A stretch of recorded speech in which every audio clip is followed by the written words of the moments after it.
అపోస్తుల కార్యములు 16వ అధ్యాయము 5వ వచనం. పిల్లల ఏడవమాకండ్రా, అర్పించమాకండా. అపోస్తుల కార్యములు 16వ అధ్యాయము 5వ వచనం.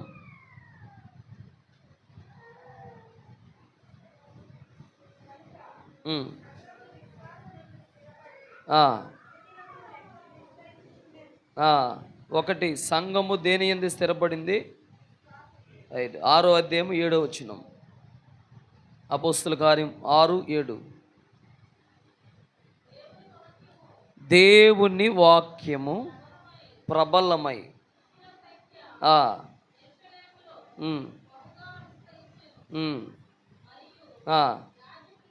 యాజకులలో అనేకులు ఆమేన్ చెప్పండి. చూడండి, ఈనాటి మన ధ్యానం విశ్వాసమందు స్థిరపడాలి. గత కాలం ఏం చెప్పామంటే, విశ్వాసంలో బలహీనులు కాకుండా, మనం ఏ విషయంలోనైనా బలహీనులుగా ఉండొచ్చు, కానీ విశ్వాసంలో బలహీనులైతే మనం సాధించాల్సినవి సాధించలేము అని చెప్పాను నేను. మనం జయించాల్సిన కార్యాలు జయించాలంటే విశ్వాసంలో బలహీనులు కాకూడదు అని నేను గత శుక్రవారం నాడు నేను ధ్యానం చేశాను. మనం ఫైనాన్షియల్గా, ఆత్మీయంగా, ఆరోగ్యంగా బలహీనులుగా ఉండొచ్చు, కానీ మనల్ని దేవుడు విశ్వాసంలో మాత్రం బలహీనులుగా ఉంచలా. అబ్రహాము 100 ఏండ్లు వాడైనప్పుడు కూడా దేంట్లో బలహీనుడు కాలేదు చెప్పండి. రోమిలికి రాసిన పత్రికలో మనం 14వ అధ్యాయంలో ఆ మాట చూసాం. అతడు విశ్వాసమందు బలహీనుడు కాక అని.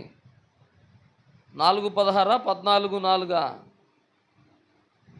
4:17 అనుకోండి. విశ్వాసంలో బలహీనులు కాకూడదని గత వారంలో పరిశుద్ధ ఆత్మ కూడిక, అంటే నిన్న శుక్రవారం కాదు కానీ గత శుక్రవారంలో చెప్పడం జరిగింది.